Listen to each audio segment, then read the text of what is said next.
Gracia que me alcanzó, amor que no soltará. Cristo mi roca firme, mi vida en ti está. Cantaré por siempre fiel, tu bondad no cambiará. Desde hoy... Es un placer poder estar aquí entre ustedes hoy compartiendo la palabra, ¿no? Este tremendo privilegio. Así que vamos a orar, vamos a pedir al Señor que nos ayude. La verdad es que no sé si a ti te pasa, a mí me pasa muy a menudo. Vengo a la casa del Señor y mi mente quiere irse a otro lado. Estoy pensando en la comida, estoy pensando en los quehaceres, estoy pensando que el martes tengo la cita con Hacienda o un montón de otras cosas, ¿no? Y necesito decirle a mi alma, a mi mente, ven, porque el Señor va a hablar hoy. Así que vamos a pedir al Señor su ayuda. Amén. Padre, estamos delante de ti, Señor. Tú estás en medio de tu pueblo. Tú estás aquí hoy. Queremos pedirte y rogarte que nos ayudes a atender a tu palabra. Hoy nos vas a hablar, porque cuando abrimos tu palabra tú siempre nos hablas. Hoy de manera especial queremos pedirte concentración, queremos pedirte que tú imprimas todo lo que puede decir de verdad en nuestros corazones y que salgamos de este lugar, Señor, no como hemos entrado, sino con un deseo más grande de ser santos, con un deseo más grande de embellecer a tu iglesia, Señor. Ayúdanos, te lo pedimos en el nombre santo de Cristo Jesús. Amén y amén. Bien, hermanos, me gustaría empezar, a ver si puedo poner esto aquí. Me gustaría empezar citando algunas frases de dos personas completamente enamorados, ¿no? Y para ello me gustaría pedirte que vengas conmigo a Cantar de los Cantares, capítulo 4. Cantar de los Cantares, capítulo 4, vamos a leer a partir del versículo 7 y hasta el versículo 11. Dice así la palabra del Señor, Cantares 4, versículo 7. Toda tú eres hermosa, amiga mía, y en ti no hay mancha. Ven conmigo desde el Líbano, oh esposa mía, ven conmigo desde el Líbano. Mira desde la cumbre de Amana, desde la cumbre de Senir y de Hermón, desde las guardias de los leones, desde los montes de los leopardos. Prendiste mi corazón, hermana, esposa mía. Has apresado mi corazón con uno de tus ojos, con una gargantilla de tu cuello. Cuán hermosos son tus amores, hermana, esposa mía. Cuánto mejores que el vino, tus amores, y el olor de tus ungüentos que todas las especias aromáticas. Como panal de miel destilan tus labios, oh esposa, miel y leche hay debajo de tu lengua, y el olor de tus vestidos como el olor del Líbano. ¿Sí? Bien, hasta ahí la lectura. Sin duda, hermanos, estas son palabras de un hombre verdaderamente enamorado, que no solo sueña con los amores de su amada, sino que ciertamente ha tenido el placer de estar tan cerca de ella como para recordar su olor, su tacto, el destello de su mirada o su radiante sonrisa. Cuando tú lees Cantar de los Cantares, entiendes que este libro se trata de una hermosa canción de amor que nos inspira a anhelar el amor que allí se nos describe y despierta en nosotros ¿qué? El deseo de su belleza, ¿no? Es lo que hace este libro. Y aunque no siempre es fácil encontrar belleza en los piropos que en ocasiones leemos en este libro, porque quizá nos falta contexto cultural, a veces algunas frases no las entendemos muy bien, de una cosa, hermanos, sí podemos estar muy seguros. Y es que el amor conyugal que percibimos en Cantares es un reflejo de un amor mucho más grande, ¿no?, que tienen los creyentes y que experimentan como la novia de Cristo. Y eso es una realidad. Hermanos, hoy con la ayuda del Señor vamos a considerar una historia de amor muchísimo más grande, muchísimo más sublime, más jubilosa que la que pueda encontrarse entre una pareja de seres humanos, a saber, esa perfecta relación de amor que se consumará completamente en las bodas del Cordero cuando Cristo vuelva a por su iglesia. ¿Sí? Hermanos, toda la historia de la Biblia está enmarcada por un mismo evento, pero entre personas diferentes. La Biblia y la historia comienzan con una boda. En el Edén, Dios proveyó una esposa para el primer hombre, Adán, ¿sí? Dios mismo hizo todos los preparativos y él mismo les unió en sagrado matrimonio. En un principio era para siempre, pero a causa del pecado, esta unión se limitaría hasta que la muerte les separe. Y de la misma manera, hermanos, la historia terminará con una boda. Las bodas del Cordero, donde finalmente el novio vendrá a buscar a su amada novia, la iglesia, para consumar su amor y ser felices hasta que nada les separe, para siempre.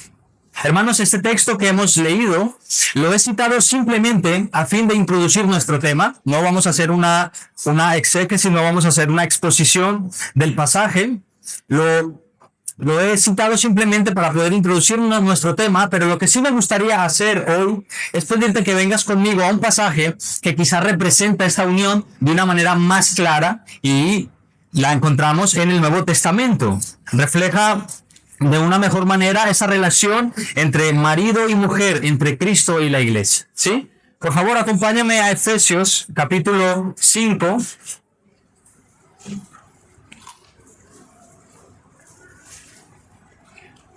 Efesios capítulo 5. Vamos a leer a partir del versículo 25, hermanos.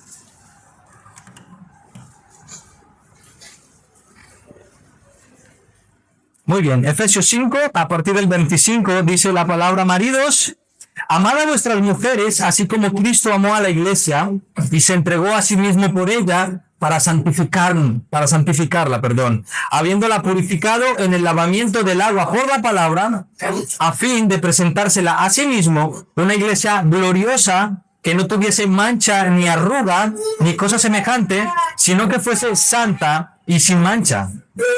Así también los maridos deben amar a sus mujeres como a sus mismos cuerpos. El que ama a su mujer, a sí mismo se ama, porque nadie aborreció jamás su propia carne, sino que la sustenta y la cuida, como también Cristo a la iglesia, porque somos miembros de su cuerpo, de su carne y de sus huesos.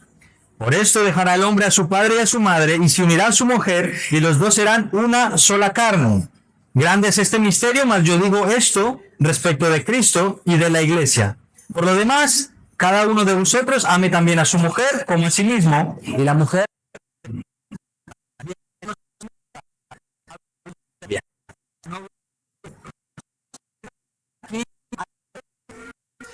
lo que hemos leído es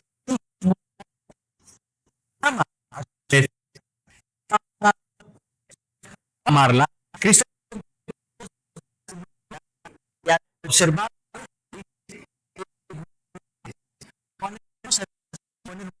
es iglesia, y de hecho la ha amado tanto que ha estado dispuesto a entregar su vida por ella. ¿Para qué? Según hemos leído, para santificarla y para purificarla por la palabra, ¿sí? Con el objetivo de presentársela a sí mismo un día. ¿Cuándo? En la del Cordero, hermanos. Una iglesia gloriosa, santa, sin mancha y sin ningún tipo de arruga. Hermanos, el amor que Cristo siente y demuestra por su iglesia es como nos lo dice la palabra de Dios, ¿verdad? Es un amor que sobrepasa todo entendimiento.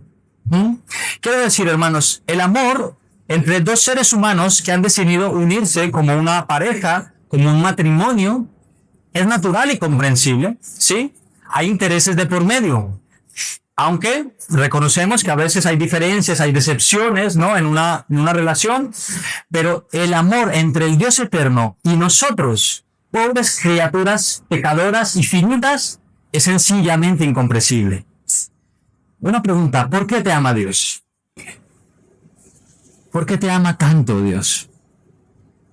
Pregúntate ahí en tu corazón, a lo largo del día, ¿le das más razones al Señor para que te ame o para que te aborrezca? A lo largo del día, ¿alegras el corazón de Dios con lo que piensas, con lo que hablas, con lo que dices, con cómo te comportas? O más bien, ¿cuántas veces contristas el corazón de Dios a lo largo del día? ¿Por qué te ama tanto el Señor? Y mira, y es que aunque le dieras muchas razones para que Dios te ame, Aun con todo, no merecerías que Él te ame así como te ama. Nunca vamos a ser merecedores de su amor. Ahora bien, el novio no está presente todavía, no han llegado las bodas del Cordero, ¿sí? Pero llegarán, llegarán. Y déjame ilustrarte algo por medio de una corta historia que vamos a contar en dos partes. Voy a contar un trozo ahora y la otra parte para el final, ¿sí? Si olvido contar el resto de la historia, por favor, recordármelo y la decimos. Presta atención a esta historia. El hijo de un rey tuvo que irse a un país lejano a recibir una herencia. El príncipe estaba desposado para casarse con una bella joven, una joven hermosa, y puesto que tenía que irse, no podía llevarla consigo. Así que le confió el cuidado de su prometida a siervos de su máxima confianza. Escogió a unos cuantos siervos en los que confiaba muchísimo y le dejó su cuidado a ellos.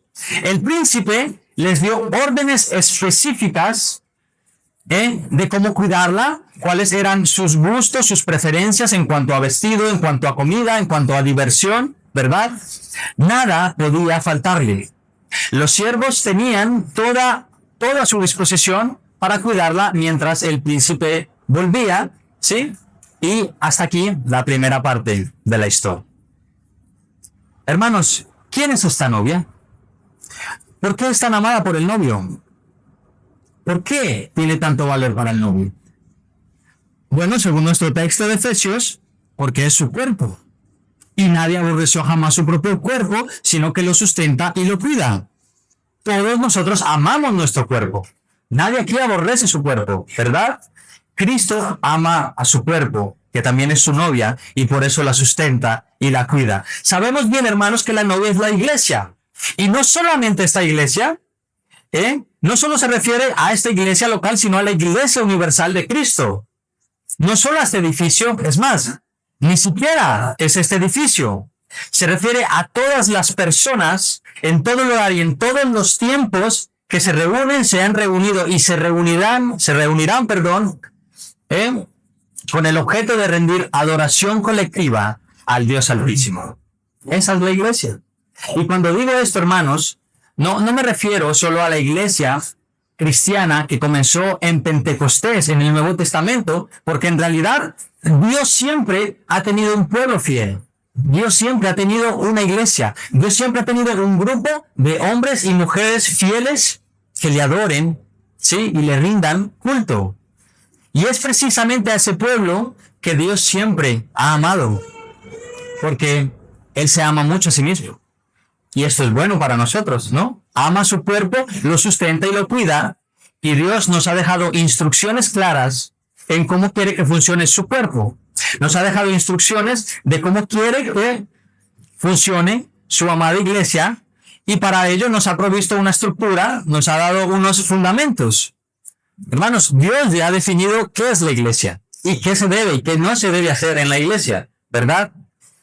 Hermanos, nosotros tomamos este nombre del griego eclesia y significa literalmente los llamados afuera, ¿sí? Pero también tiene esa connotación de asamblea. La iglesia es esa congregación, esa reunión popular.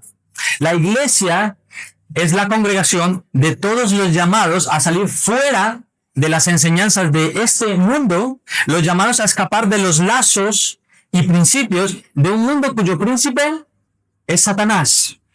Los llamados a salir de la oscuridad del mundo para entrar en la luz que ilumina al mundo, ¿sí? Y hermanos, a mí sinceramente me encanta ver esto. Me encanta ver cómo el Señor nos toma de la oscuridad en la que vivíamos, nos incluye en su reino, nos prepara y luego nos envía a iluminar al mundo con la luz del Evangelio, ¿sí? Tú lo puedes ver en tu propia vida. Yo sé de dónde me sacó el Señor, ¿sí? Pero celebro, hermanos, que ahora mismo Dios esté salvando a personas que un día estuvieron sumergidos profundamente en este mundo, siendo reconocidos en sus campos, ¿verdad? Y ahora, una vez convertidos al Señor, ¿qué hacen? Usan toda esa información, todo ese potencial para confrontar y derribar las murallas que una vez levantaron en contra del reino de Dios, ¿sí? Esto es como la espada de Goliat. ¿La recordáis? Aquella espada enorme que durante un tiempo utilizó para al pueblo de Dios. Un día, un joven valiente y lleno del Espíritu la tomó, ¿verdad?, para atacar y vencer a un gigante que perseguía al pueblo de Dios. Con esa misma espada ahora sería usada para el reino de la luz. Hermanos, las Escrituras nos enseñan además que la iglesia del Dios viviente es columna y baluarte de la verdad. ¿Sí? Hermanos, una columna es un elemento arquitectónico que sostiene algo. Este edificio sin columna se vendría rápidamente abajo, ¿sí? La iglesia es columna, pero también dice la Escritura que la iglesia es un baluarte.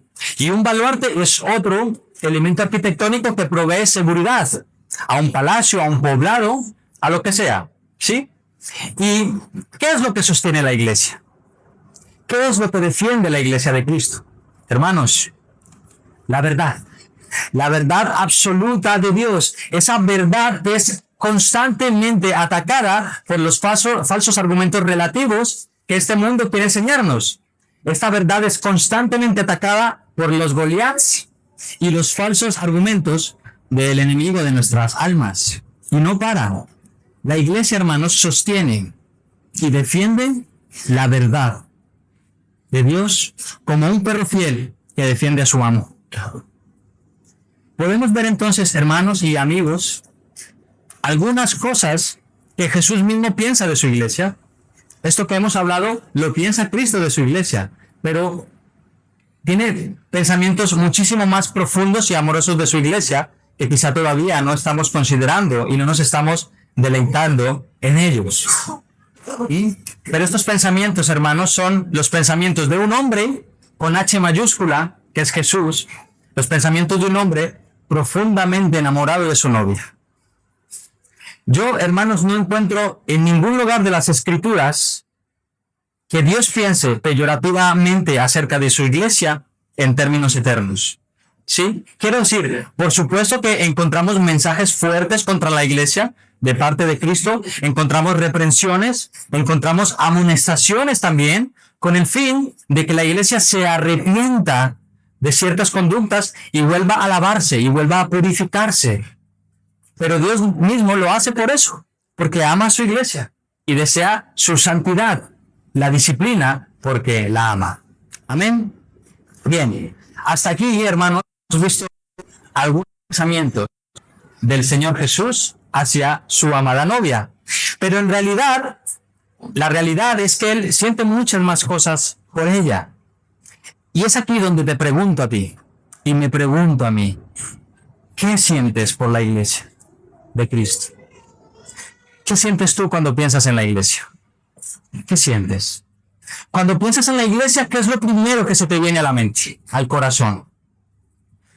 Y ahora sí me refiero a la iglesia local, concretamente, a esta que es vuestra iglesia, y no tanto a la iglesia universal, porque sabéis, hermanos, la iglesia local es aquella que tú puedes ver físicamente, es aquella en la que puedes venir y servir, es aquella en la que tú puedes venir y abrazar a tus hermanos, preguntarle qué tal estás, cómo puedo ayudarte, ¿sí? Puedes verle a los ojos con el amor que Dios les ve.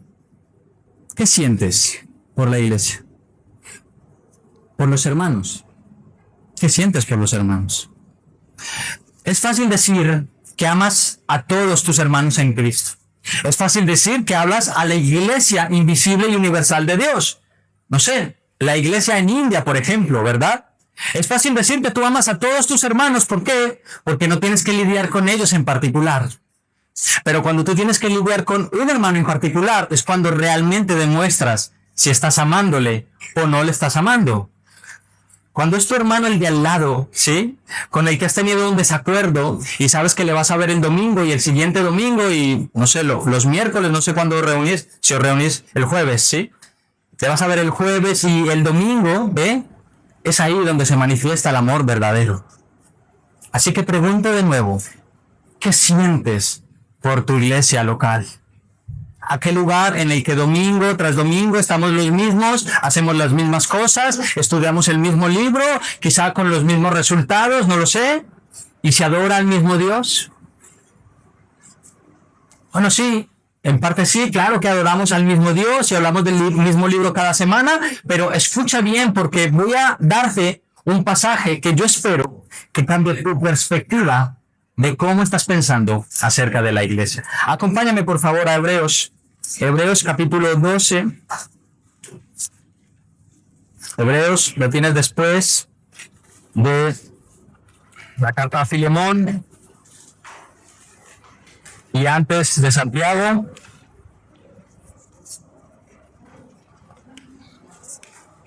Hebreos capítulo 12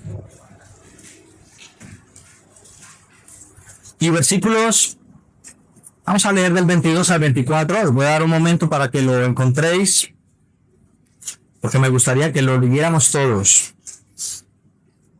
No a una voz, sino que todos pudiéramos tener ahí nuestros ojos. Hebreos capítulo 12, versículo del 22 al 24. Dice la palabra del Señor. Claro, eso tiene todo un contexto, pero vamos a leer del 22 al 24. Sino que os habéis acercado al monte de Sión, a la ciudad del Dios vivo, Jerusalén la celestial, a la compañía de muchos millares de ángeles, a la congregación de los primogénitos que están inscritos en los cielos, a Dios el juez de todos, a los espíritus de los justos hechos perfectos, a Jesús, el mediador de un nuevo pacto, y a la sangre rociada que habla mejor que la de Abel.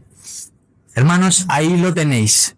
Cada vez que te acercas a la adoración colectiva, no importa que seamos 5, 15, 50 o 500, tienes que saber que cuando te reúnes como familia de fe, como iglesia, te estás uniendo al cántico de muchos millares de ángeles, a los espíritus de los justos hechos perfectos, y así semana tras semana, domingo tras domingo, jueves tras jueves. La congregación realmente ahora mismo es mucho mayor de la que podemos estar viendo con nuestros ojos. Y no sé si te llega a la imaginación, pero debes pensar en ello. Millares de ángeles, los espíritus de los justos, ¿verdad? Una gran multitud incontable, mis hermanos. De hecho, esa es precisamente la visión que nosotros tenemos de las bodas del Cordero. Allí en Apocalipsis capítulo 19, voy a ir rápidamente allí, te voy a leer los versículos 1 y luego voy a saltar del 3 al 8.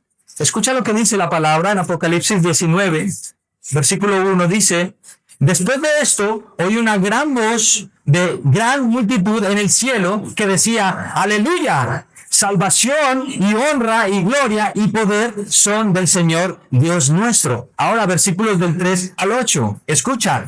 Otra vez dijeron: aleluya. Y el humo de ella sube por los siglos de los siglos. Y los 24 ancianos y los 4 seres vivientes se postraron en tierra y adoraron a Dios que estaba sentado en el trono y decían: amén, aleluya. Y salió del trono una voz que decía: alabad a nuestro Dios todos sus siervos y los que le teméis, así pequeños como grandes. Versículo 6. Y oí como la voz de una gran multitud, como el estruendo de muchas aguas, y como la voz de grandes truenos que decía: aleluya, porque el Señor nuestro Dios todopoderoso reina. Gocémonos y alegrémonos y démosle gloria, porque han llegado las bodas del Cordero y su esposa se ha preparado. Y a ella se le ha concedido que se vista de lino fino, limpio y resplandeciente, porque el lino fino es las acciones justas de los santos. Aleluya, hermanos. Gloria a Dios. Esa gran multitud, hermanos, ¿podéis imaginarlo? Mirad, yo soy de los que cree, yo no sé tú qué piensas, ¿vale? Yo no estoy dispuesto a discutir con nadie de este asunto, esto es lo que pienso yo, que habrá en el cielo más gente salva. Bueno, por supuesto en el cielo habrá solamente gente salva, pero al final de los tiempos habrá más gente salva que gente condenada. De verdad, no voy a discutir con nadie de esto, ¿vale? No voy a discutir, pero no se nos dice que los que serán echados en el lago de fuego será una multitud incontable o que será superior a los que se salvan. Y por la Biblia sabemos, hermanos, que Cristo tiene la preeminencia en todo. Y a mí me gusta pensar que Cristo también va a tener la preeminencia en la salvación. No es lo que parece, es verdad. Vas al mundo y ves que la inmensa mayoría no cree en el Señor. Pero quizá tuviéramos que pensar en 100 millones de niños abortados al año, quizá tuviéramos que pensar, no sé. pero me gusta pensar así. Cristo también tendrá la preeminencia en el cielo. Y habrá una gran multitud. Así que cuando nos estamos reuniendo aquí como familia de fe, seamos 4 o seamos 40, realmente nos estamos uniendo a una multitud invisible, pero real, mucho mayor de la que podemos ver con nuestros ojos. Y cuando yo reflexionaba en esto, hermanos, hace años, ¿no? Me llenaba de esperanza porque cuando en nuestra congregación allí en Yorio, nosotros allí, mañana justamente vamos a celebrar nuestro 8º aniversario. Llevamos 8 añitos allí por la gracia de Dios, ¿no? Y recuerdo que al principio, ¿no? Cuando éramos 8 o 10 personas cada domingo, en una reunión de oración, nosotros también la hacemos los jueves, antes las hacíamos los martes, pero en algún culto de oración podíamos haberlo hecho perfectamente en nuestra casa porque solo estaba la familia. Mis suegros, mi mujer, ¿verdad? Y mi corazón se inclinaba a vivir por la vista. Qué poquitos somos, no por la vista y no por la fe. Bueno, pues este texto me llenaba de esperanza, ¿sí? Porque sinceramente, hermanos, uno espera ver los resultados de la obra, ¿sí o no? Uno espera ver que la congregación aumente en número, aumente en santidad, por supuesto. Pero cuando no lo ves, ¿qué pasa? Cuando no es tu realidad, ¿qué haces? Si vives por la vista, te vas a venir abajo rápidamente. Si ves que tus hermanos no se santifican y otra vez están cayendo en los mismos errores, de hecho algunos están marchando, dejas de mirar, dejas de enfocarte en el novio y te desesperas y te deprimes. Claro. Es obvio que uno espera ver los resultados. No, y todo esto también me hacía repensar en cómo preparar mi corazón para pensar en la iglesia. ¿Sí? Incluso en cómo venir al local de la iglesia, hermanos, porque esto es un local, ¿no? ¿Cómo voy a ir yo a este lugar a ofrecer adoración al Señor, ¿no? Y me hacía repensar en cómo aquietar mi alma cuando semana tras semana sales de una oración como un culto de oración como la que os he dicho antes, ¿sí? ¿Qué estoy pensando? ¿A qué le estoy dando lugar en mi alma cuando veo tan pocas personas? Y esto, hermanos, es importante. Esto es importante. Esto de preparar tu corazón durante el servicio, después del servicio e incluso, y muy importante, antes del servicio, para venir y ofrecer una adoración sincera a Dios. Eso es importante. Hermanos, mira, tú no empiezas a adorar a Dios cuando pisas la puerta, cuando pisas esta iglesia, cuando entras por aquella puerta, ¿sí? Lo haces desde el momento en que te levantas. Cada día, pero especialmente el domingo. Ahí empieza tu adoración, incluso desde el día anterior. El domingo uno prepara su corazón ¿para qué? Para venir y ofrendar lo mejor que tiene al Dios que lo merece. Y por supuesto, no estoy hablando de dinero, no estoy hablando de cosas materiales únicamente, que son importantes, ¿verdad? Hablo de la disposición del corazón, de una entrega sincera de nuestra vida al Dios que nos ama. Y por ello aprovecho para darte un consejo. Escucha, el domingo, especialmente el domingo, evita cualquier discusión, cualquier distracción o malentendido en casa antes de salir para venir a la iglesia. O mientras vienes, yo que sé, en el autobús, en el coche, evita a toda costa el domingo entrar en este tipo de conflictos. No sé si tú lo has experimentado, yo sí. ¿Te ha pasado alguna vez? A veces nos pasa, ¿no? Que has preparado tu corazón durante la semana, piensas en el domingo con alegría, que ganas tengo de ver a mis hermanos, de adorar a Dios, de levantar mis manos, de gozarme en medio del Señor. Y el domingo en la mañana, de repente empiezan a surgir las tensiones, ¿sí? Empiezan a surgir tensiones, que si por la hora, que si por los niños, por los imprevistos, que mi mujer tarda mucho en vestirse, en maquillarse, que mi mujer tarda una infinidad de tiempo en el baño afeitándose, ¿no? No sé, lo que sea. Pero empiezan a surgir tensiones, ¿sí? Y te ves ahí al final discutiendo hasta por la cosa más pequeña. Y luego llegas aquí con el corazón turbado y la atención en tus problemas. ¿Y qué le vas a ofrecer al Señor? Una adoración distraída, ¿no? Estás pensando en el grito que me pegó mi mujer esta mañana y ¿cómo se le ocurre? ¿Cómo ha sido posible esto? O al revés. Prepara tu corazón. prepáralo, ¿sí? Prepáralo y evita cualquier discusión. El domingo es el día del Señor.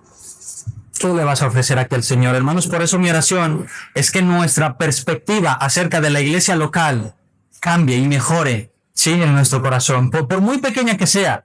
Hermanos, yo tengo experiencia de haber estado congregándome y sirviendo en iglesias grandes, medianas y pequeñas.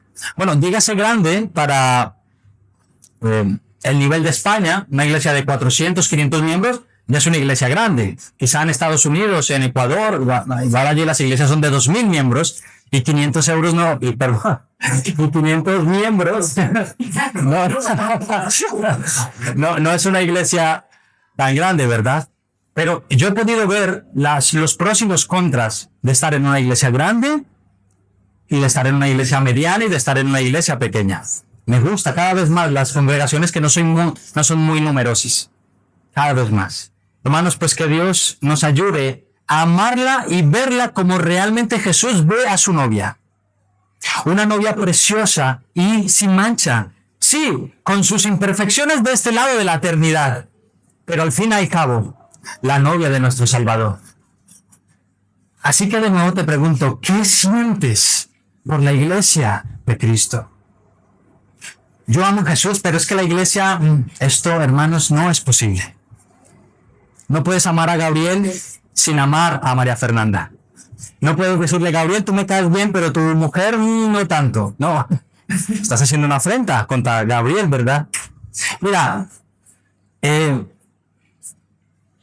voy a dar una pista para que identifiques si realmente lo estás haciendo bien. Y esto para mí el primero, hermanos, ¿eh?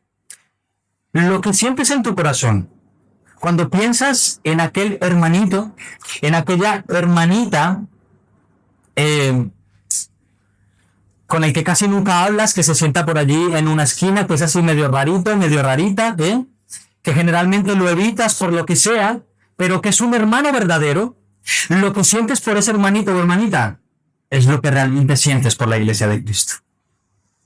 Y esto es una puñalada del corazón. ¿Por qué? Porque naturalmente nos gusta rodearnos de la gente guay, ¿sí? De los guapos, de las guapas, ¿no? De los que resaltan, pero no de aquellos que son difíciles de tratar.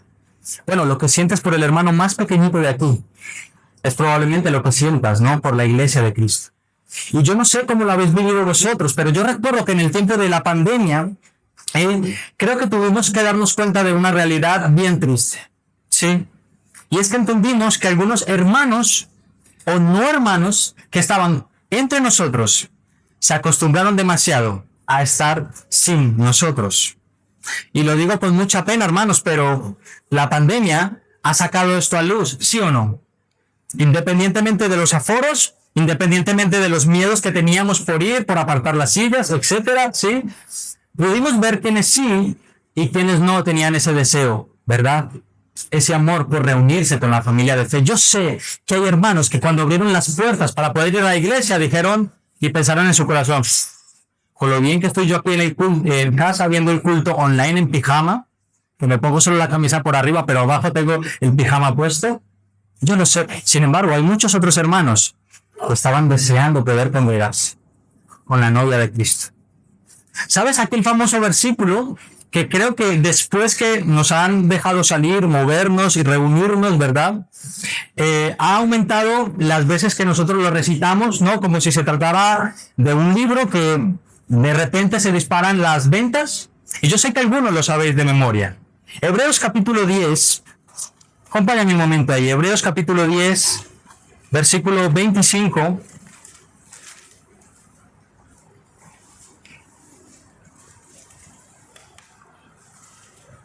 Escucha bien, sé que lo sabéis de memoria.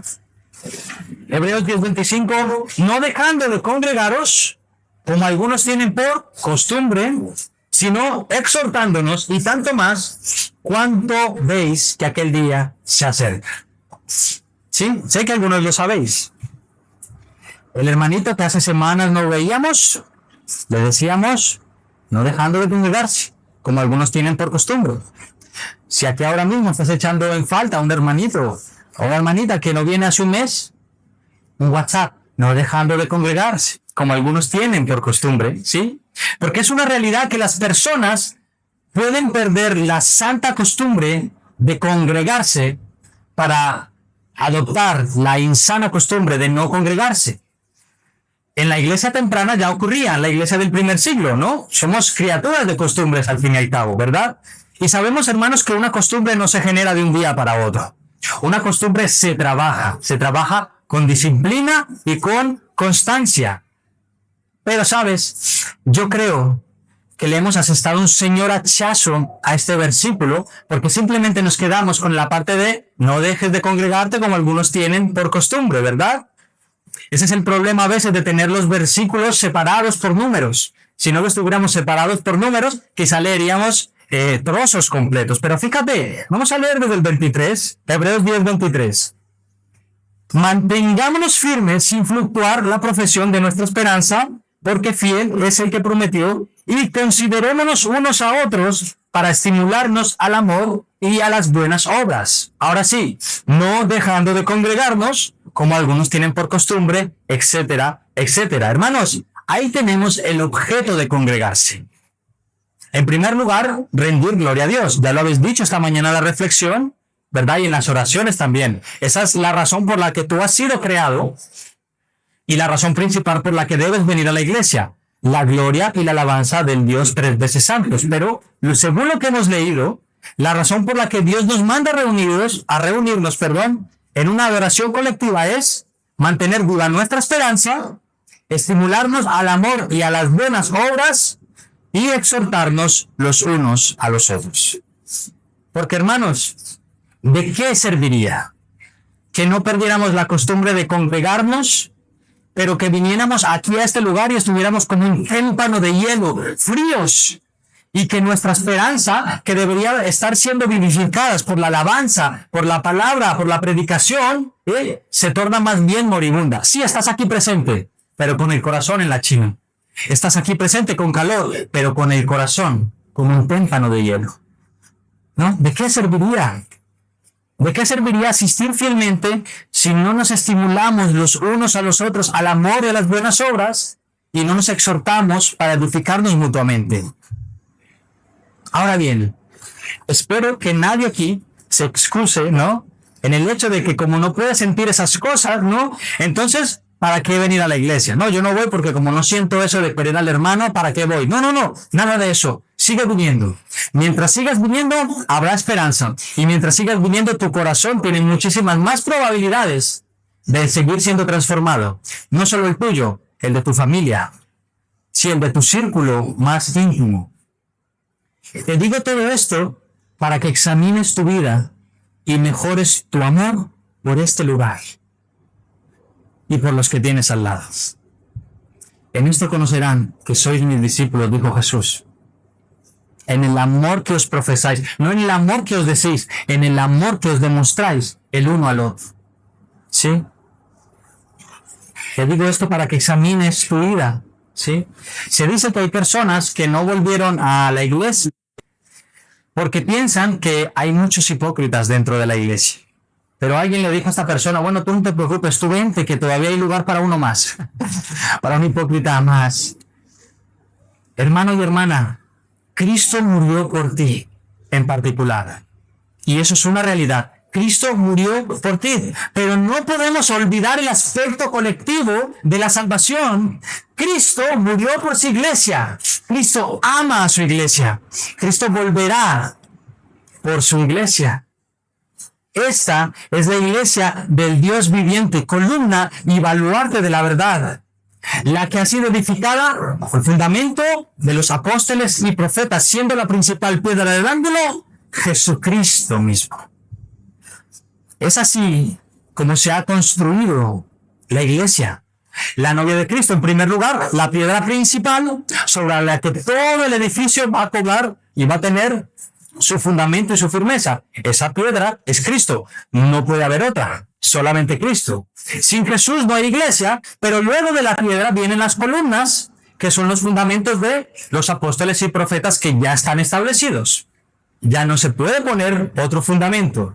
Y luego vienen los ladrillos, hermanos. Las doctrinas fundamentales para el cristianismo, ¿no? Y luego, pues, hacemos lo que nos dice el apóstol Pablo en 1 Corintios capítulo 3 y versículo 10. Dice allí, conforme a la gracia de Dios que me ha sido dada, yo como perito, arquitecto, puse el fundamento y otro edifica encima. Pero cada uno mire cómo sobreedifica, porque nadie puede poner otro fundamento que el que está puesto, el cual es Jesucristo. Así que todos aquí, hermanos, tenemos esa preciosa tarea de edificar sobre el fundamento. Aquí hay personas que van a poner un ladrillo, una baldosa. Hay otros que van a poner 100 ladrillos y 100 baldosas, pero todos contribuimos a edificar, a construir la iglesia de Cristo. Y es así, hermanos, como llegamos hasta nosotros, ¿no? Históricamente, la iglesia evangélica, la iglesia reformada, protestante o bautista, ¿no? Ellos también pusieron sus fundamentos, ¿sí o no? Y nosotros creemos y defendemos que son bíblicos, ¿no? Tenemos una confesión de fe, tenemos unos estatutos, una manera reformada e histórica que regula las doctrinas y la manera de proceder dentro de la iglesia de Cristo, ¿sí o no? Es todo ello lo que nos caracteriza como reformados, como bautistas, como protestantes. Esto es lo que nos hace diferentes de una iglesia pentecostal, de una iglesia anglicana, de una iglesia ortodoxa, ¿sí? Bueno, iba a decir iglesia de los testigos de Jehová. No es una iglesia así, pero esto es lo que nos diferencia de todos ellos. Y haces bien en revisar lo que crees. Haces muy bien en recordar constantemente esto, porque esto es un aspecto importantísimo de nuestra identidad, hermanos. Cada iglesia tiene su identidad y tú, como miembro de esta iglesia, debes saber cuál es la identidad, ¿verdad?, de la iglesia. Esto se lo decimos constantemente a los hermanos en Yodio. Cada denominación e iglesia tiene su identidad y debería vivirlo y defenderlo con fuerza. ¿Sí? Puede ser que seas un pentecostal. Bueno, está bien. Pues sélo. Revisa bien tus bases y vívelas y defiéndelos con firmeza. Porque nada hay peor, hermano, nada hay peor que alguien tibio. Que hoy sí, mañana no. Hoy creo esto, mañana creo lo otro. ¿Verdad? En aspectos fundamentales. Puede ser que seas un bautista. Bueno, vívelo y defiéndelo con firmeza, sin tibiezas. Porque eso es muy peligroso, hermanos. Hay mucha falta de firmeza y de discernimiento en la iglesia. Y ya no podemos estar como niños, ¿no? Llevados de un lado para otro por cualquier viento de doctrina. El no saber y vivir lo que crees es muy peligroso. ¿Por qué? Porque vas por ahí, por el mundo, como pollo sin cabeza. ¿Sí? Así que yo te animo, al final de este punto, a vivir con fuerza lo que crees e invertir tiempo en conocerlo cada vez más. Bien. Hermanos, llegados a este punto, obviamente yo no puedo ir terminando, ya nos vamos acercando a la recta final, sin hablar del novio. El novio. ¿Recordáis la historia que os comenté al principio? ¿En qué nos quedamos? El príncipe se fue y dejó a sus siervos al cuidado de su novia. Bien, una vez se fue el príncipe, aquellos que quedaron al cuidado de la novia empezaron muy bien, ¿sí? Nada le faltó a la novia en sus primeros meses, pero como vieron que el príncipe tardaba en volver, bueno, pues empezaron a descuidar a la novia. Ya no le atendían con tanto esmero, ya no le alimentaban con la comida que a ella le gustaba, sus vestidos empezaron a deteriorarse, se despreocuparon porque el novio tardaba en llegar, así que la novia empezó a lucir desfavorecida, mal vestida, maltratada y descuidada. Una pregunta. ¿Qué pensáis? ¿Qué hará el novio con aquellos que han descuidado a su novia cuando vuelvan? Se las dejó a buen recaudo. Y aunque pensaron bien, se desentendieron de su cuidado hasta tal punto que le empezó a faltar lo esencial a la novia. Y creo que te habrás dado cuenta ya a estas alturas que los siervos que cuidan a la prometida del príncipe somos tú y yo. Somos los hijos de Dios. A ti y a mí se nos ha dado ese tremendo privilegio, honor y responsabilidad de cuidar a la novia. Porque somos la novia, ¿sí? Somos el cuerpo y hemos leído que nadie maltrata a su propio cuerpo, sino que lo sustenta y lo cuida. Hermanos, tenemos un precioso trabajo que hacer. Escucha. Hermosead a la novia de Cristo conforme a las instrucciones de Dios. Ese es nuestro trabajo. Y si somos lo suficientemente pacientes y diligentes, mientras la cuidemos, la novia salvará a los perdidos. Hermanos, hay muchos cristianos en muchas iglesias que han convertido a la novia en un espectáculo. ¿Sí? No les ha sido suficiente con las instrucciones del novio para protegerla, para cuidarla y mantenerla, sino que han vendido al mundo, al consejo del mundo, y permitirme la expresión, han prostituido a la novia para llamar la atención de los incrédulos. Le han puesto maquillaje excesivo, le han adornado con joyas ostentosas, le han cambiado sus vestidos decorosos por un vestido más corto que llame la atención para atraer a hombres carnales, y ellos han venido seducidos por todo ello, pero no por la belleza interior de la novia, de la iglesia. En algunos sitios, hermanos, han llenado a la novia de excesiva decoración, con excesivas actividades, y tienes a hermanos creyentes hiperocupados mirando cómo atraer a más personas a la iglesia. Venga, que crezca el número en un año, podemos pasar de 60 a 150, sí, pero han descuidado el mensaje del evangelio, y eso una iglesia no se lo debería permitir. Hermanos míos, dediquémonos a hermosear a la novia de Cristo conforme a las instrucciones del novio, y ella salvará a los perdidos. Predica el evangelio fielmente, y el Señor añadirá a los que han de ser salvos. Mirad, Paul Washer, que es un predicador y misionero, fue misionero durante años, pero es un predicador norteamericano, yo creo que algunos de aquí la habéis escuchado, hacía una ilustración con respecto a los cuidadores de la novia que me gustó mucho. Y voy a parafrasearla, yo espero ser fiel a lo que escuché en aquella ocasión. Él decía que mientras Jesús vuelve, nosotros debemos enfocar a la iglesia a esperar al Señor con alegría y con fidelidad. ¿Sí? Y aquí es donde viene la ilustración. En el proceso, hermanos, van a aparecer muchos pretendientes guapos y atractivos para la novia. Ellas van a desviar su mirada, pero nuestra tarea consiste en devolver el rostro de la novia y enfocarla hacia el Señor y decirle: el novio es infinitamente más guapo, más atractivo, más amoroso y fuerte que cualquier otro que pueda venir a seducirte. ¿Sí? El novio es más tierno y prometió volver y cumplirá su promesa. Así que le recordamos a la novia que espere con paciencia, porque valdrá la pena. Y me encantó esa aplicación, hermanos. A la iglesia constantemente se le seduce con muchas cosas del mundo, ¿sí?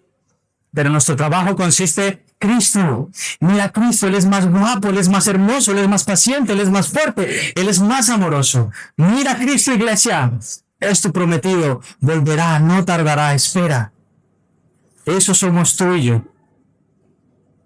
Hermanos, y cuando esto ocurra, no puedo esperar a escuchar las palabras de la boca de mi Rey.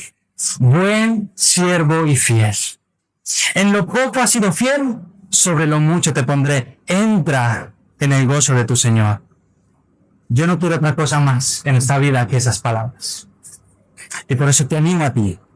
Esfuérzate por esta iglesia local en Calahorra para escuchar estas palabras de tu bendito Salvador. Buen siervo, buena sierva y fiel. Has sido fiel. Entra en el gozo de tu Señor. Sueña con ello, hermano. Sueña con ello constantemente. Ahí está el novio. Ha llegado. Se terminó la espera. La gloria nos espera. Las bodas del Cordero han llegado. Hermanos, en las bodas humanas, ¿cuál es la persona a la que más se espera? A la novia, ¿sí o no? El hombre del novio completamente desapercibido. Y así tiene que ser, ¿verdad? Así tiene que ser. Pero en las bodas del Cordero es todo lo contrario. Es el novio, la persona más esperada. ¿Sí? Observa que allí en Apocalipsis capítulo 1 se cumple la promesa de Cristo de que volvería de nuevo por su iglesia sobre las nubes. Voy a leer este texto, hermanos. Apocalipsis capítulo 1. A partir del versículo 7, escucha bien lo que dice. He aquí que viene con las nubes, y todo ojo lo verá, y los que le traspasaron, y todos los linajes de la tierra harán lamentación por él. Sí, amén. Perdón, ¿he leído? Sí, el 7. Viene. A ver, ¿cómo estoy viendo? Jesucristo, el testigo fiel. ¿He debido apuntar mal el texto? Sí. Pues he debido apuntarlo mal, pero os lo voy a leer porque lo tengo apuntado en la tablet. ¿Bien? Jesucristo, el testigo fiel, el primogénito de los muertos y el soberano de los reyes de la tierra, al que nos amó y nos lavó de nuestros pecados con su sangre y nos hizo reyes y sacerdotes de Dios, su Padre. A él sea la gloria e imperio por los siglos de los siglos. Amén. He aquí que viene con las nubes, y todo ojo le verá, y los que le traspasaron, y todos los linajes de la tierra harán lamentación por él. Sí, amén. Hermanos, toda rodilla se doblará ante su majestad. No conocemos el rostro del Señor. Nadie aquí ha visto a Jesús. Nadie aquí puede describirlo. Pero te aseguro de que cuando Él aparezca, sabremos que es Él. Lo sabremos. Nadie podrá engañarnos con falsificaciones, por muy buenas que sean. Qué momento más glorioso, hermanos. Apocalipsis 19 también afirma en el versículo 7-9, aleluya, porque el Señor nuestro Dios Todopoderoso reina. Gocémonos y alegrémonos y démosle gloria, porque han llegado las bodas del Cordero y su esposa se ha preparado. Y a ella se le ha concedido que se vista de lino fino, limpio y resplandeciente, porque el lino fino es las acciones de los santos. Bienaventurados los que son llamados a la cena de las bodas del Cordero. Otra pregunta. ¿Has sido convidado a las bodas del Cordero? ¿Estás seguro? ¿Estás segura que estás invitado a las bodas del Cordero? Bienaventurado eres. ¿Sí?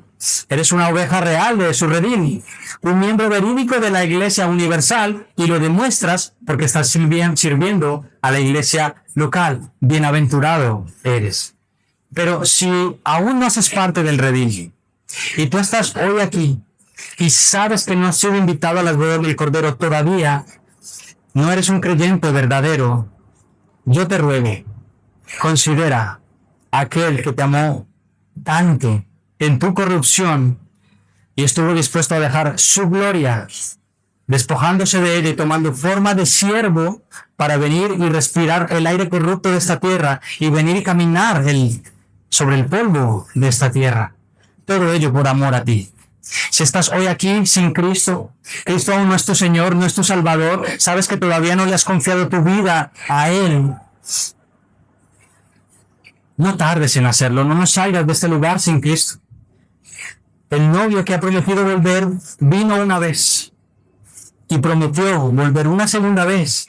Él se hizo humano para vivir esa vida perfecta que ni tú ni yo pudimos vivir. Lo que demanda la ley de Dios, una vida perfecta. Él lo hizo por ti.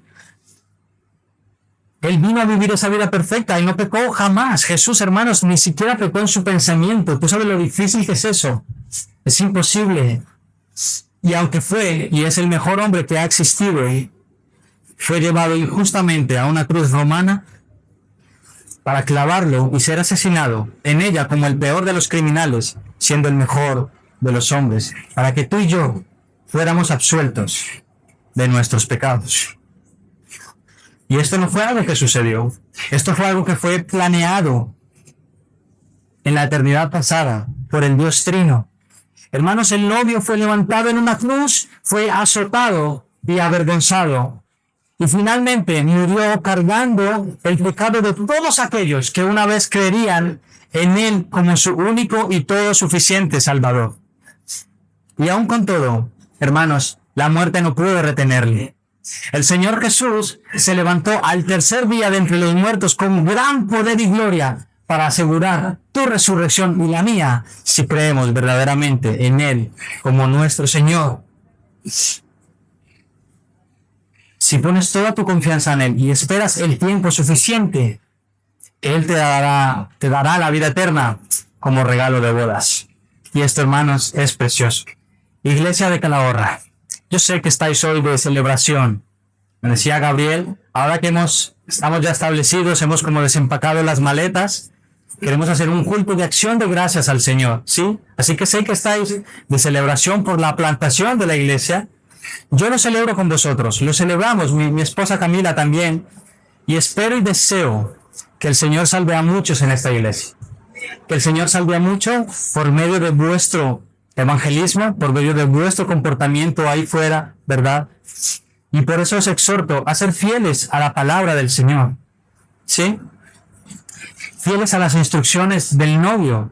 Y en su tiempo, el Señor añadirá a los que han de ser salvos. Esto lo hemos experimentado en Giorgio. Mirad, no somos una iglesia demasiado evangelista, no tenemos muchos programas evangelísticos, pero sí intentamos animar a los hermanos a vivir una vida piadosa. ¿Y sabes qué? El Señor va añadiendo. El Señor va añadiendo a los que son salvos. Y bueno, ya somos un grupito majo, gracias al Señor. No hay dicha mayor que poder trabajar para su reino y al final de los tiempos poder ver su sonrisa y saber que hemos hecho lo mejor que hemos podido. ¿De acuerdo? Así que ánimo, que el Señor os bendiga, que el Señor prospere esta obra y que dentro de poquito ya no quepáis aquí. Aunque el local está guay, espero que no quepáis porque ya veo pocas sillas libres, ¿sí? Que el Señor os bendiga. Muchas gracias, hermano. Gracia que me alcanzó, amor que no soltará. Cristo mi roca firme, mi vida en ti está. Cantaré por siempre fiel, tu bondad no cambiará.